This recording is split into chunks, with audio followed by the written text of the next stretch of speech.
ಇದನ್ನೆಲ್ಲ ಚೆನ್ನಾಗಿ ಅರಿತವರು ನಾನಾಗಿದ್ದೇನೆ. ನೀವೇ ಸರಿಯಾಗಿ ಆಲೋಚನೆಯನ್ನು ಮಾಡಿ ಸಮುದ್ರಕ್ಕೆ ಹೋದಂತಹ ನೌಕೆ, ಪರರಿಗೆ ಕೊಟ್ಟಂತಹ ದ್ರವ್ಯ, ಪ್ರಸವಕ್ಕೆ ಹೋದಂತಹ ಹೆಣ್ಣು, ಯುದ್ಧಕ್ಕೆ ಹೋದಂತಹ ಮಾಯು ಹಿಂದೆ ಬರ್ತಾನೆ ಎನ್ನುವುದು ಅದೃಷ್ಟದ ಮಾತುತ್ತಾರೆ.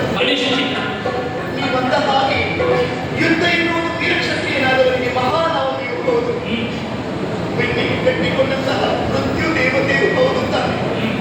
ನೀವಂದುಕೊಂಡ ಹಾಗೆ ಒಂದು ವೇಳೆ ಆ ಪಾತ್ರರು ಸೆಣಸಿ ಎದುರಿಯುತ್ತಾರೆ, ಕೃಷ್ಣನ ಆಗಮನ ಈ ಚಪ್ಪಚಾವತಿಗೆ ಆಗುತ್ತದೆ. ಆ ಮುಖ್ಯವಾಗಿ ನಾವೆಲ್ಲರೂ ಸಂತೋಷವಾಗಿ ಕಾಣುತ್ತೇವೆ. ಅದಲ್ಲ, ಒಂದು ವೇಳೆ ಕಾಳಗದಲ್ಲಿ ನಾನು ಹೇಳಲಾರೆ, ನಿಮ್ಮ ಮನದಲ್ಲಿ ಅರ್ಥೈಸಿಕೊಂಡು ಮೋಕ್ಷ ಪದವಿಯನ್ನು ನೀವು ಪಡೆಯುತ್ತಿರುತ್ತಾರೆ. ನಾನು ಖಂಡಿತವಾಗಿಯೂ ಅಡ್ಡ ಬರುವುದಿಲ್ಲ. ಆದರೆ ನೀವು ಆಲೋಚನೆಯನ್ನು ಮಾಡಿ ಪುತ್ರ ವಿಹೀನರಿಗೆ ಯಾವ ಕಾರಣಕ್ಕೂ ಕೈವಲ್ಲಿ ಇರುವುದು ಪ್ರಾಪ್ತಿಯಾಗುವುದು. ಸಂಸಾರ ಇರುವಂತಹ ಗರ್ಭಗುಡಿಗೆ ಸಂತಾನವೆಂಬ ನಿನ್ನ ಕನಶೆತ್ತಾರೆ. ಇದುವರೆಗೆ ನಮ್ಮ ದಾಂಪತ್ಯದಲ್ಲಿ ಮಗುವನ್ನು ಕಾಣುವಂತಹ ಅವಕಾಶ ನಮಗೆ ಒದಗಿ ಬರಲಿಲ್ಲ ಪ್ರಭು, ಒದಗಿ ಬರಲಿಲ್ಲ. ಹೆಣ್ಣನ್ನು ಉಪಯೋಗದಲ್ಲಿ ಇರಬೇಕು ಅಂತ ಹೇಳಿ ಹುಟ್ಟಿದ ಮನೆಯನ್ನು ಹೋದ ಮನೆಯನ್ನು ಬೆಳಗುವಂತಹ ಸಾಮರ್ಥ್ಯ ಇರುವುದು ಹೆಣ್ಣಿಗೆ ಮಾತ್ರ. ಆದರೆ ಆ ಅವಕಾಶದಿಂದ ವಂಚಿತನಾಗಿದ್ದೆ. ಈ ಕಾಲಕ್ಕೆ ಋತುಸ್ನಾನದಂತಹ ನಾನು ಮಂಗಲ ಸ್ನಾನವನ್ನು ಪೂರೈಸಿ ನಿಮ್ಮ ಬರುಣದಲ್ಲಿ ಕೃಷಿಕನಾದರೂ ಬೆಳೆ ಮಾಡುವುದಕ್ಕೆ ಬೇಕಾದ ಆ ಆಜ್ಞಾ ನಕ್ಷತ್ರ ನಿರೀಕ್ಷೆಯಲ್ಲಿರುತ್ತಾನೆ. ಹದವಾದ ಭೂಮಿಯಲ್ಲಿ ಹಸನಾದ ಬೆಳೆಯನ್ನು ಬೆಳೆಯುವುದಕ್ಕೆ ಅವರ ಕಾಲವನ್ನು ಕಾಯುತ್ತಾ ಇದ್ದಾನೆ. ನೋಡಿ, ಈ ಕಾಲಕ್ಕೆ ನಾವು ಸಿದ್ಧರಾಗಿದ್ದೇವೆ. ಪುತ್ರ ಸಂತಾನವನ್ನು ಪಡೆಯುವುದಕ್ಕೆ ಇದೇ ಸುವರ್ಣ ಅವಕಾಶ. ಹಾಗಾಗಿ ಕೇಳಿಕೊಳ್ಳುವುದಿಷ್ಟು, ಇಂದಿನ ದಿವಸ ಇಲ್ಲೇ ಮುಗಿದು ನಾಳೆ ಯುದ್ಧಕ್ಕೆ ಹೋಗುವುದನ್ನು ತಡೆದೋಡಿಸಿ ಹೇಳಿ.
ಸಮಷ್ಟಿಯಾಗಿ ನಾನು ಆಲೋಚನೆ ಮಾಡ್ತಾ ಇದ್ದೇನೆ. ನಾನು ಅನ್ನುವುದೇ ಮುಖ್ಯವಲ್ಲ, ನಾವು ಅನ್ನುವುದೇ ಮುಖ್ಯ. ನಮ್ಮವರ ಆಸೆಯನ್ನು ಪೂರೈಸುವುದರಲ್ಲಿ ನನ್ನನಿನ್ನ ಆಸೆಯನ್ನು ಪೂರೈಸಿಕೊಂಡು ಹೆಂಡತಿಗೆ ಗಂಡನಾಗಿರುವುದಕ್ಕೆ ನನಗೆ ಮನಸ್ಸಿಲ್ಲ. ಆದರೆ ನಿನ್ನ ಆಸೆಯನ್ನು ದಯವಾಗಿ ತಿರಸ್ಕರಿಸ್ತಾ ಇದ್ದೇನೆ. ನನಗೆ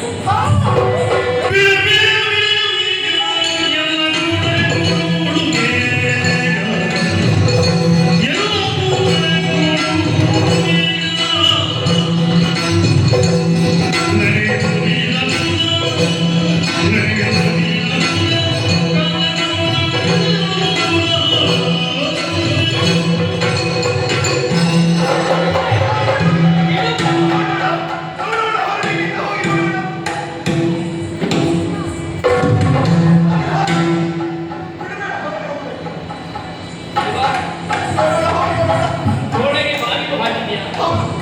ಅದನ್ನು ಮುರಿಯುವುದಕ್ಕೆ ಆಗುವುದಿಲ್ಲವೇ? ನಾಳೆ ನಡೆಯುವಂತಹ ರಣರಂಗದಲ್ಲಿ ಸವ್ಯವಾಗಿಯೂ ಅಪಸವ್ಯವಾಗಿಯೂ ಅರ್ಜುನನ ಸೇನೆ ನನಗೆ ಎದುರಾಗಿ ಬರುತ್ತದೆ. ಆ ಸೈನಿಕರ ಕೋಟೆಯನ್ನು ನಿನ್ನ ಕೋಟೆಯ ಬಾಗಿಲನ್ನು ಮುರಿಯುವುದು ದೊಡ್ಡ ವಿಷಯ. ಒಂದು ಮದುವೆ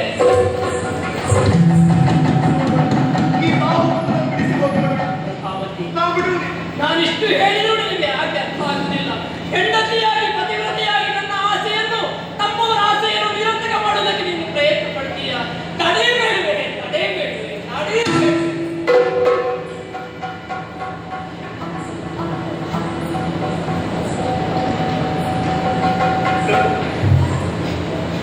ಕೇವಲ ದೇಹ ತೀಟಿಯನ್ನು ತೀರಿಸಿಕೊಳ್ಳುವುದಕ್ಕೆ ಬೇಕಾದ ಇಲ್ಲಿರ್ಬೇಕು ಎನ್ನುವ ಹಾಗೆ ನಾವು ಬೇಡಿಕೊಂಡದ್ದಲ್ಲ. ಯಾವ ಸ್ವಾರ್ಥವೂ ಇಲ್ಲ ಪ್ರಭು.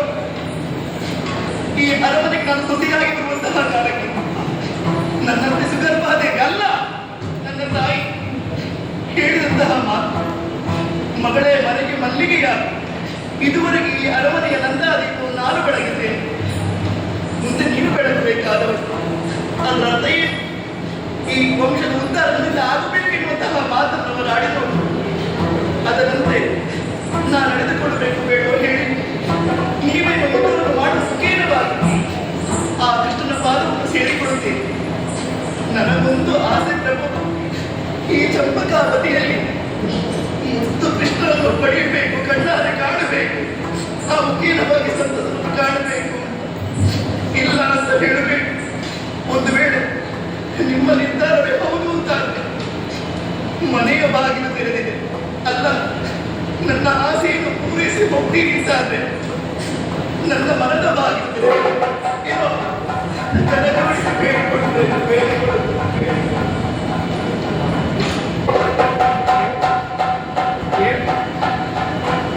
ಆಲೋಚನೆ ಮಾಡುವುದಕ್ಕೆ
ನಡುವಿರುಳ್ಗಳೆದ ವನಿತೆಯ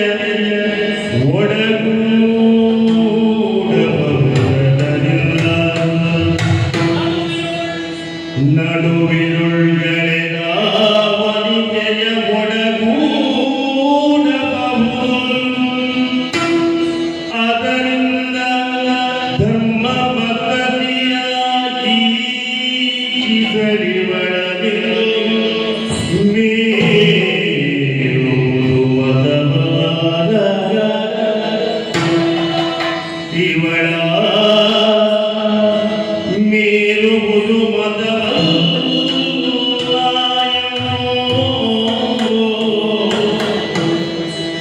ಸತಿಗೆ ಷೋಡಶದರು ಸಮಯ ಏಕಾದಶಿ ಅನಂತ್ಯ ಶಾಂತನಿ ಕೊಂದುಗಿನಲಿ ಸಂಕಟ ಮಾತೊಡೆದು ಕರ್ತವ್ಯ ನೆರೆಗದ ಶೇಷಾಂತಮೋ ಆಘ್ರಾಣಿಕೆ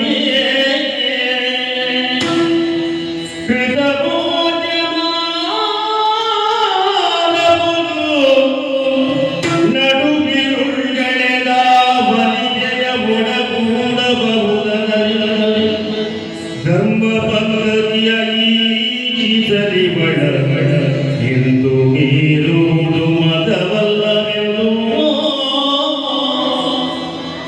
ಆ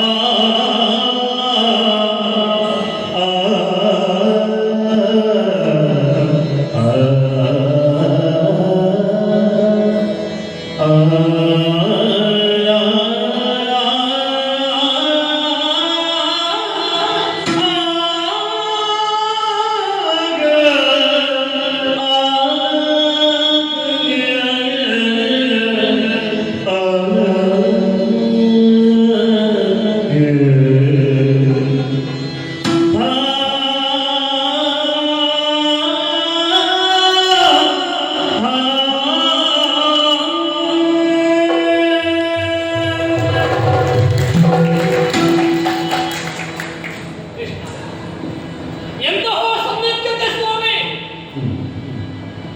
ನನ್ನ ಮನೆಯನ್ನು ನನ್ನ ಮನವನ್ನು ಬೆಳಗುವುದಕ್ಕೆ ಬಂದಂತಹ ಒಂದು ಬಡನೆಯಾದ ಪ್ರಭಾವಂತಿಯ ಮಾತನ್ನು ಕೇಳಿ ಆಲೋಚನೆ ಮಾಡುವ ಹಾಗೆ ಕೇವಲ ಕಾಮವಾಂಛೆಯನ್ನು ತೀರಿಸುವುದಕ್ಕಾಗಿ ಪ್ರಭಾವತಿ ಇಂತಹ ಮಾತನಾಡ್ತಿದ್ರೆ ಇವಳನ್ನು ಮೀರಿ ಹೋಗುವುದು ಸುಧನ್ಮನಿಗೆ ದೊಡ್ಡ ವಿಷಯವಲ್ಲ. ಆದರೆ ಪ್ರಭಾವತಿ ಹೇಳಿದ ಮಾತಿನಲ್ಲಿ ಸತ್ಯ ಇದೆ, ಅರ್ಥ ಇದೆ, ಧರ್ಮ ಇದೆ, ಯಥಾರ್ಥತೆ ಇದೆ. ಧರ್ಮಾವಿರುದ್ಧೋ ಭೂತೇಶು ಕಾಮೋಸ್ಮಿ ಭರತವಶ್ಯಪ. ಧರ್ಮಕ್ಕೆ ವಿರುದ್ಧವಲ್ಲದ ಕಾಮವನ್ನು ಕೃಷ್ಣಸ್ವಾಮಿಯೇ ಒಪ್ಪಿದ್ದಾರಂತ ಅಂದ್ರೆ ಧರ್ಮವತ್ತಾದಂತಹ ಇವಳ ಕಾಮಿಕಕ್ಕೂ ಕೂಡ ಕೃಷ್ಣನ ಒಪ್ಪಿಗೆ ನೀಡುವುದೇ ಅರ್ಥ. ಹಾಗೆಂದು ಸತ್ಯಾಸೆಯನ್ನು ಪೂರೈಸುವುದಕ್ಕೆ ಅರಮನೆಯಲ್ಲಿ ಉಳಿದ್ರೆ ತಂದೆಯ ಆಜ್ಞೆಯನ್ನು ನೀಡಿದಂತಹ ಮಗನಾಗಿದ್ದೇನೆ. ಏನು ಮಾಡುವುದಲ್ಲ, ಒಂದು ಕಡೆ ಅದನ್ನು ಉಳಿಸಬೇಕು, ಮತ್ತೊಂದು ಕಡೆಯಲ್ಲಿ ಇವಳ ಆಶೆಯನ್ನು ಪೂರೈಸಬೇಕು. ಆಲೋಚನೆ ಮಾಡುವಾಗ ಗುರುಗಳಾದಂತಹ ಶಂಕರಿಗಿದ್ದರು ಹಿಂದೆ ಹೇಳಿದಂತಹ ಒಂದು ಪ್ರಕರಣ ನೆನಪಾಯಿತು. ಸತಿಗೆ ಷೋಡಶದ ಋತು ಸಮಯ, ಏಕಾದಶಿ ವೃತ, ಪಿತೃಶ್ರಾದ್ದ, ಇದು ಮೂರು ಒಂದೇ ದಿವಸ ಬಂದ್ರೆ ಒಬ್ಬ ಪ್ರಾಜ್ಞನಾದವ ಇದನ್ನೆಲ್ಲ ಪೂರೈಸಿಕೊಳ್ಳುವುದು ಹೇಗೆ? ಸತಿಗೆ ಷೋಡಶದ ಋತು ಸಮಯ, ಋತುಸ್ನಾದಿಯಾದಂತಹ ಹೆಂಡತಿಯ ಬಯಕೆಯನ್ನು ಯಾವ ಗಂಡ ಪೂರೈಸುವುದಿಲ್ಲ ಅವರಿಗೆ ಭ್ರೂಣ ಹತ್ಯೆ ಪಾತಕದ ದೋಷ ಬರ್ತದೆ. ಹೆಂಡತಿಯ ಆಸೆಯನ್ನು ಪೂರೈಸಬೇಕಾದ ಗಂಡನಿಗೆ ಕರ್ತವ್ಯ. ಆದರೆ ಏಕಾದಶಿ ಅದು ಹರಿಗೆ ಪ್ರೀತ್ಯರ್ಥವಾದಂತಹ ದಿವಸ. ಆ ದಿವಸ ಭೋಜನವನ್ನು ಸ್ವೀಕರಿಸುವುದಕ್ಕಿಲ್ಲ, ಹರಿಭಜನೆ ಹರಿಕೀರ್ತನೆ ಉಪವಾಸ ವ್ರತದಲ್ಲಿರಬೇಕು ಹರಿಭಕ್ತನಾದವ. ಏಕಾದಶಿಯ ದಿವಸವೇ ಪಿತೃಶ್ರಾದ್ದ ಬಂದರೆ ಒಂದು ರೀತಿಯಲ್ಲಿ ತಂದೆಯಾದವರು ಕೂಡ ದೇವರು ತಾನೆ. ಪಿತೃಶ್ರಾದ್ದ ಪೂರ್ತಿ ಆಗಬೇಕು ಆದರೆ ಕ್ರಿಯೆ ಭಾಗಗಳನ್ನು ಮಾಡಬೇಕು, ಭೋಜನವನ್ನು ಸ್ವೀಕರಿಸಬೇಕು, ಆಗ ಪಿತೃಶ್ರಾದ್ದ ಪೂರ್ತಿ ಆಗುತ್ತದೆ. ಏಕಾದಶಿಯ ದಿವಸವೇ ಹೆಂಡತಿ ಋತುಸ್ನಾದಿಯಾಗಿ ಪಿತೃಶ್ರಾದ್ದ ಬಂದರೆ ಏಕಾದಶಿಯ ದಿವಸ ಭೋಜನ ಸ್ವೀಕರಿಸಬಾರದು, ಹೆಂಡತಿ ಆಸೆಯನ್ನಾದರೂ ನಿರಾಕರಿಸಬೇಕು, ಯಾವುದೇ ರೀತಿಯಾದಂತಹ ದೈಹಿಕ ಕ್ರಿಯೆಯಲ್ಲಿ ಭಾಗವಹಿಸಬಾರದು. ಹಾಗಿದ್ರೆ ಮೂರನ್ನೂ ಇವ ಮೀರಿ ನಿಲ್ಲಬೇಕು ಅಂತಾದ್ರೆ ಒಂದು ಆಪಧರ್ಮವನ್ನು ಹೇಳಿದ್ದಾರೆ. ಏಕಾದಶಿಯನ್ನು ಆಚರಿಸಬೇಕು, ಉಪವಾಸ ವ್ರತದಲ್ಲೇ ಇರಬೇಕು, ಪಿತೃಶ್ರಾದ್ದ ಅದಕ್ಕೆ ಬೇರೆ ಬೇಕಾದಂತಹ ಕ್ರಿಯಾ ಭಾಗಗಳನ್ನು ಮಾಡಿದ ಮೇಲೆ ಪಿತೃಶ್ರಾದ್ದದ ದಿವಸ ಹೊಟ್ಟೆ ತುಂಬ ಊಟ